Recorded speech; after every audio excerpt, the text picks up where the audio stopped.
The youthquake erupted in the 1960s, an earth-shattering moment in history, which also overturned the status quo in fashion. A new generation of women embraced the groovy sound of the time in swinging new clothes that delivered maximum impact despite their mini proportions.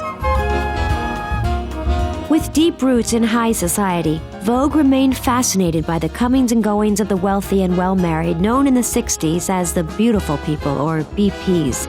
More vital and growing fast was a new generation of youth Quakers who were under 24 and 9 million strong in the U.S. alone, as Vogue reported in 1965. That energy helped bring us style icons including Brigitte Bardot, Jane Birkin, Catherine Deneuve, François Hardy, and Penelope Tree. Designers of the 60s were well known for obsessing over the placement of an armhole or the perfection of a seam.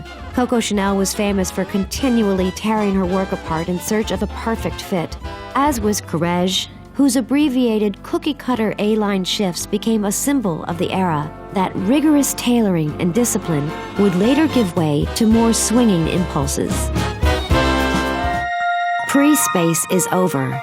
Man in space is here, declared Vogue in 1961. Women in space-age looks were on the horizon.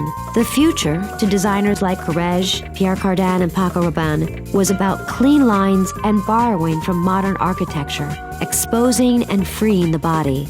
People should understand that they cannot dress in a normal, traditional way, explained Cardin. We are entering the world of tomorrow.